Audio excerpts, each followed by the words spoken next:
We need this thing settled before we bury any more of our survivors. It hurts every time we do that. All this space, but William Case was trapped. That's the place I grew up over there. The school was over there, but you grew up over there. Just there, yeah. Could you see your house from the schoolyard? Yeah.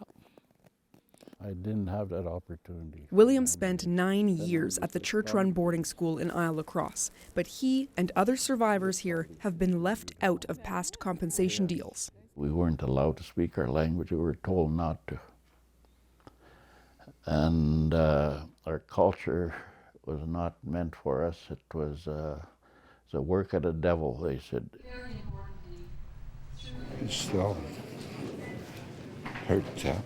Survivors have bravely shared stories of abuse and discrimination for years. We apologize for failing to protect you.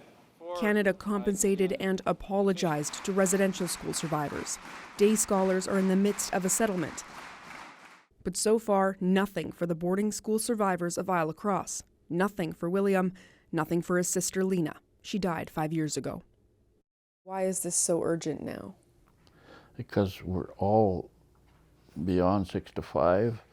I'm 72 years old, so I'll be 73 in April. When people have just suddenly died, no, I'm not immune to that. I could go at any time. Some say the school's complicated history excluded them from past settlement agreements. The Catholic Church opened up the ile-a-crosse boarding school before Canada's residential school system started. About 1,500 children came here from northern Saskatchewan communities between the mid-1800s and the 1970s, mostly Métis. Canada and the provinces argued back then about who was responsible for the Métis, so both funded the school at different points. You're in the front seat. Go towards the church. This area where it's fenced off, where all the machinery is, that's where the residential school was, yeah. Okay. For decades, Louis Gardner has shared his desire to be recognized as a survivor. It means a lot to him and his future. And how many grandchildren do you have? About 16, I think. Yeah. That's great. Yeah. What do you hope the story of ile-a-crosse is for your grandchildren? Well, we want to make to a healthy community. That's why I said that healing journey is very important. And we can do the healing ourselves. Our people can do it. That's where compensation comes in. For the community, Louis wants better Métis programming in schools, maybe a new treatment center. What if they don't give that recognition and that compensation?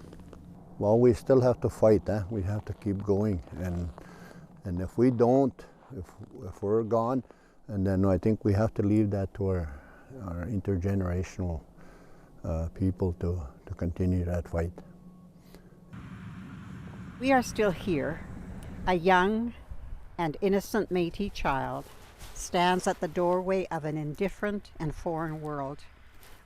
Even if the world won't, those in ile-a-crosse recognize their survivors with this monument. It's symbolic for Métis elder Dorothy DeBrule. I mean, to you, what does that mean, we are still here?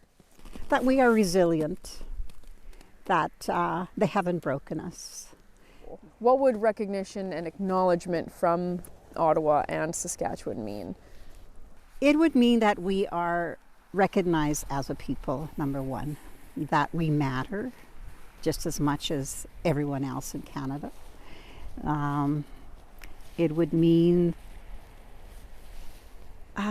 satisfaction in some way that, yeah, you know, we fought and we won. What victory looks like has yet to be uncovered, but tenacity, that's pretty clear. So Sam, where do things stand right now? Well, 6 survivors and family members of survivors, along with Métis Nation Saskatchewan, filed a class action lawsuit at the end of January. That has yet to be certified, and it names both the provincial and federal governments, asking for compensation and recognition for trauma suffered at the school. And what's the response been to that? Well, Saskatchewan officials maintain that the province never operated or owned the school, and they say they can't say much more because now this issue is in court.